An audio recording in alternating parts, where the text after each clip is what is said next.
Hello friends, मेरा YouTube channel सारथी आप सभी का स्वागत करता है। बिहार लोक सेवा आयोग की ओर से ऑडिटर प्री एग्ज़ाम का रिजल्ट अनाउंस कर दिया गया है। आप ऑफिशियल वेबसाइट विजिट करके रिजल्ट डाउनलोड कर सकते हैं। ये 22/8 की नोटिस है। Advertisement number 9/2026 auditor preliminary competitive examination. कुल मिला के 102 पदों पर ये वैकेंसी निकाली गई थी और ये लेवल 5 का पोस्ट है, यानी कि 2800 ग्रेड पे का पोस्ट है, जो कि वाणिज्य अर्थशास्त्र और सांख्यिकी अथवा गणित, यानी कि कॉमर्स, इकोनॉमिक्स, स्टैटिक्स या मैथमेटिक्स, इसमें से कोई एक सब्जेक्ट में आपने ऑनर्स की डिग्री हासिल की हो। इसके अलावा अगर आप एमबीए फाइनेंस, सीए, आईसीडब्ल्यूएआई और सीएस, तो वैसे कैंडिडेट्स भी इस एग्ज़ाम के लिए एलिजिबल थे। प्रारंभिक परीक्षा 5/7/26 को कंडक्ट की गई थी और कुल मिला के 10,856 कैंडिडेट्स अपीयर हुए थे एग्जाम में, जिसमें से ये जो रिजल्ट अनाउंस किया गया है ये 1248 कैंडिडेट्स का रिजल्ट अनाउंस किया गया है। और ये जो रिजल्ट का रोल नंबर दिया गया है ये असेंडिंग ऑर्डर में है, ये मेरिट ऑर्डर नहीं है। डिस्क्रिप्शन में आपको लिंक मिल जाएगा, आप वहाँ से डाउनलोड करके अपना रोल नंबर चेक कर लें। फ्रेंड्स, मैं आपको इस एग्ज़ाम का कट ऑफ दिखा देता हूँ कि प्री एग्ज़ाम का कट ऑफ कितना गया है। हमेशा की भांति सबसे ज़्यादा कट ऑफ अनरिजर्व्ड कैटेगरी का है, 92 नंबर। ये कुल मिलाकर 150 मार्क्स का एग्ज़ाम था। बाकी अलग अलग कैटेगरी का ये अलग अलग कट ऑफ मार्क्स दिया गया है। प्री एग्ज़ाम का मार्क्स वो जल्दी ही वेबसाइट पे अपलोड कर दिया जाएगा। फ्रेंड्स, जो मेंस एग्ज़ाम होने वाली है उसमें हिंदी आपके 100 नंबर का और जीएस पेपर 1 और 2 ये दोनों 300 मार्क्स का होगा। कुल मिला के एक वैकल्पिक विषय, यानी कि इन चारों में से आप कोई एक सब्जेक्ट चूज कर सकते हैं और ये भी 300 मार्क्स का होगा। और ये जो एग्ज़ाम सिलेबस है ये combined competitive examination, same syllabus उसी एग्ज़ाम का है, यानी कि जो बीपीएससी का एडमिनिस्ट्रेटिव पोस्ट के लिए एग्ज़ाम होता है सेम वही सिलेबस यहाँ पे होगा मेंस एग्ज़ाम का। जो लैंग्वेज है हिंदी, हिंदी में 30 मार्क्स हैं, इसमें क्वालिफाई है, 30 मार्क्स आपको लाने हैं आउट ऑफ 100। बट ये जो सब्जेक्ट लैंग्वेज का है ये मेरिट लिस्ट में ऐड नहीं होगा, यानी कि अगर आप हिंदी में कितना भी मार्क्स लाते हैं वो मेरिट लिस्ट में काउंट नहीं किया जाएगा। 2.5 गुना कैंडिडेट्स को इंटरव्यू के लिए बुलाया जाएगा। इंटरव्यू में जो भी कैंडिडेट्स अपीयर नहीं होते हैं उन्हें मेगा सूची में शामिल नहीं किया जाएगा। इंटरव्यू कुल मिला के 120 मार्क्स का होगा। मेरिट लिस्ट जो बनेगा, मेरिट लिस्ट आपका मेंस के मार्क्स के आधार पर बनेगा। इसमें 300 मार्क्स आपका वैकल्पिक विषय रहेगा और बाकी जीएस पेपर 1, जीएस पेपर 2 ये 300 अलग अलग, यानी कि कुल मिला के 900 मार्क्स और 120 मार्क्स इंटरव्यू का, कुल 1020 मार्क्स पे आपका मेरिट लिस्ट डिसाइड होगा। इस प्री एग्जाम में कुल मिला के 10,856 कैंडिडेट्स अपीयर हुए थे एग्जाम में, जिसमें से मेंस के लिए 1248 कैंडिडेट को सफल घोषित किया गया है। ये जो रिजल्ट दिया गया है ये असेंडिंग ऑर्डर में है, ये मेरिट लिस्ट नहीं है। आप अपना रोल नंबर असेंडिंग ऑर्डर में सर्च कर सकते हैं। चूँकि ये पीडीएफ फाइल नहीं है, स्कैन कॉपी है, तो आपको मैन्युअली सर्च करना पड़ेगा। डिस्क्रिप्शन में इस पीडीएफ का लिंक मैं शेयर कर दूंगा, आप वहां से डाउनलोड करके अपना रिजल्ट चेक कर सकते हैं। फ्रेंड्स, इस वीडियो के माध्यम से मैं आपको मेंस एग्ज़ाम की स्ट्रेटजी बताऊंगा और मेंस एग्ज़ाम से रिलेटेड बुक रिसोर्सेज या फिर ऑनलाइन प्लेटफॉर्म।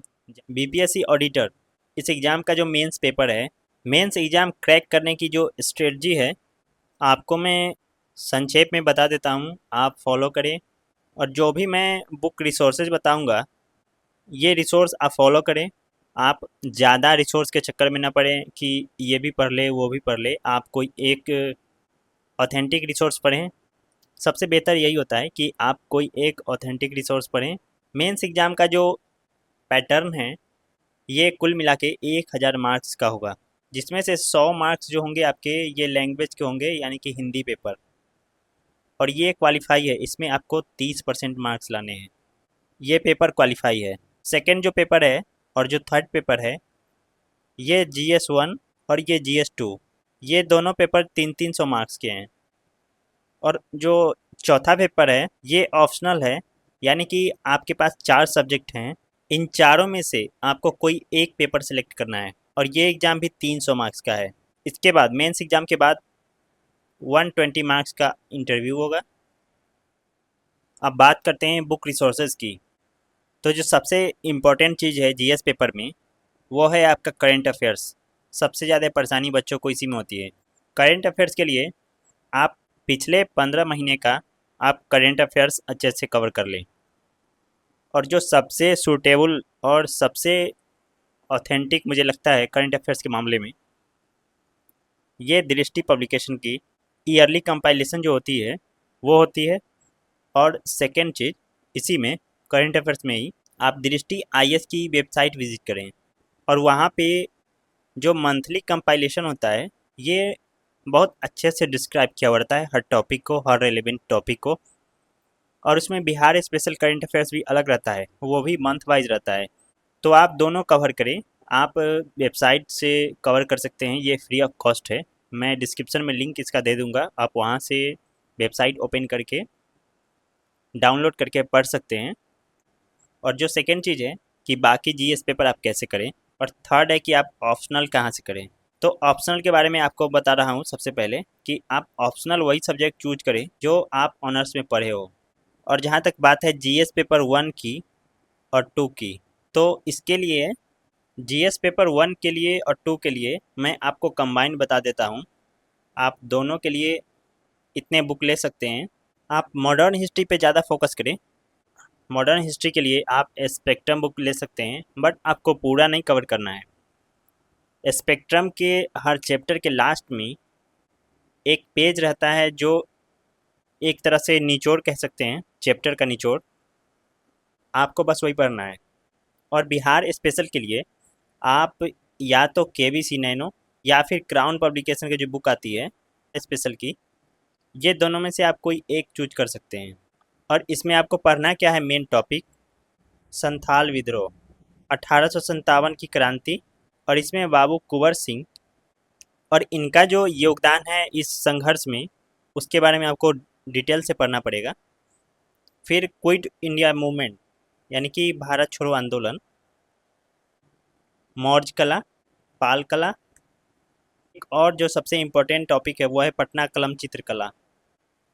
इंडियन पॉलिटी के लिए आप एम लक्ष्मीकांत के अलावा कोई भी दूसरी बुक ना पढ़ें। और प्रीवियस ईयर्स क्वेश्चंस, बस इतना करें, ये मोर देन सफिशियंट है। और सांख्यिकी विश्लेषण या फिर स्टैटिक्स या डीआई, इसके लिए आप आर एस अग्रवाल की बुक ले सकते हैं, जो क्वांट एप्टीट्यूड का बुक है आर एस अग्रवाल का, ये ले सकते हैं। और इसके बाद है इकोनॉमिक्स, ज्योग्राफी और साइंस एंड टेक। इन सभी के लिए क्रमशः आप रमेश सिंह की बुक ले लें। जियोग्राफी के लिए आप एनसीईआरटी के अलावा कोई भी दूसरी बुक ना पढ़ें। आप 6 to 12 एनसीईआरटी। साइंस टेक की बात जहाँ तक है, दृष्टि पब्लिकेशन की एक बुक आती है स्पेशल साइंस टेक के लिए। इसमें आपको मेन रूप से क्या पढ़ना है, तो साइंस टेक में आपको नेशनल इवेंट्स तो पढ़ना ही है कि नेशनल और इंटरनेशनल ये दोनों इवेंट्स तो आपको पढ़ना ही है। साथ साथ बिहार में जो डेवलपमेंट हो रहा है special in the field of science and tech और डिजास्टर मैनेजमेंट, इससे जुड़ा हुआ चीज़ ये आप अच्छे से कवर करें। क्योंकि बिहार में आपदा हमेशा आती रहती है, जैसे कि बाढ़ हो गया या फिर सूखा हो गया, ये कॉमन इवेंट्स है बिहार के लिए। कैसे मैनेजमेंट किया जा सकता है रिसोर्सेज का, फिर लाइव स्टॉक का, जब बाढ़ या फिर सूखा आता है उस समय। एक लैंग्वेज पेपर यानी कि हिंदी पेपर, इसके लिए आप क्या करें कि एक हिंदी ग्रामर की बुक आती है, हिंदी व्याकरण। इस बुक का आप मेन टॉपिक जैसे कि पत्र लेखन, संक्षेपण, रिपोर्ट राइटिंग और हिंदी व्याकरण, आप इतना टॉपिक कवर कर ले अच्छे से और डेप्थ स्टडी करें। अगर आप लेटर लिख रहे हैं या फिर कोई रिपोर्ट बना रहे हैं या फिर आप ग्रामर पढ़ रहे हैं, तो आप इन डेप्थ स्टडी करें। क्योंकि बीपीएससी एग्ज़ाम कंडक्ट कर रही है तो क्वेश्चन का लेवल थोड़ा बढ़िया होने का चांस है। आप ये उम्मीद ना करें कि वन डे एग्ज़ाम जैसा ये क्वेश्चन आएगा। और आप ये निश्चिंत रहें कि पत्र लेखन, संक्षेपण, रिपोर्ट राइटिंग इतना आपने अच्छे से कर दिया और व्याकरण के कुछ क्वेश्चन सॉल्व कर देते हैं तो आपको आसानी से 50 मार्क्स आउट ऑफ 100 मिल जाएंगे। और ये क्वालिफाई नेचर का है, मेरिट लिस्ट में इस लैंग्वेज टेस्ट का कोई मार्क्स ऐड नहीं होगा। संक्षेपण और पत्र लेखन के लिए मेरा पुराना वीडियो आप देख सकते हैं, हिंदी टिप्पण परीक्षा का मैंने वीडियो अपलोड किया है। और एक और परीक्षा है जो स्टेट गवर्नमेंट का डिपार्टमेंटल एग्जाम होता है हिंदी परीक्षा का, उसमें मैंने पत्र लेखन संक्षेपण आदि सबको अच्छे से कवर किया है। आप वहाँ से वो चीज़ कवर कर सकते हैं। इस संबंध में मैं एक नया वीडियो आपके लिए बना दूंगा, बहुत अच्छे से हर चीज़ को इन डेप्थ एनालिसिस करके बहुत ही अच्छे से कवर करा दूंगा। आप इस लैंग्वेज टॉपिक को मान के चलिए कि ये आपका क्लियर है। तो फ्रेंड्स, आप सभी मेंस एग्ज़ाम की तैयारी करें और जो भी बुक रिसोर्सेज मैंने बताया है आप उसको फॉलो करें। आप मेरे यूट्यूब चैनल पे बने रहें रेगुलर अपडेट के लिए। मैं आपके लिए हर इम्पोर्टेंट टॉपिक पे वीडियो लेकर आऊँगा और इंडियन पॉलिटी की मैं रेगुलर क्लास आपके सामने लाऊँगा। और इंडियन पॉलिटी, हिंदी लैंग्वेज, इन सभी पेपरों के लिए मैं आपके लिए खास वीडियो लेकर आऊँगा। आप वहाँ से कवर कर सकते हैं बहुत अच्छे से। मेरा वीडियो अगर आपको अच्छा लगा हो तो आप वीडियो को लाइक कर दें और कमेंट सेक्शन में आप अपना डाउट ज़रूर लिखें। अगर आपको कोई कन्फ्यूज़न है या फिर आपको कुछ बुक रिसोर्सेज की जानकारी चाहिए या फिर कोई क्लास नोट्स की जानकारी चाहिए तो आप मुझे कमेंट्स में बताएं, मैं आपको रिप्लाई करूँगा। आपका जो सपोर्ट है वो बहुत मोटिवेट करता है, इसलिए आप सभी फ्रेंड से रिक्वेस्ट है कि आप अपनी तैयारी अच्छे से करते रहें और मेरे यूट्यूब चैनल से जुड़े रहिए। आपके मेंस एग्ज़ाम के लिए मेरी तरफ से हार्टफुल कंग्रेचुलेशन। आप सभी को मेरा बहुत बहुत धन्यवाद।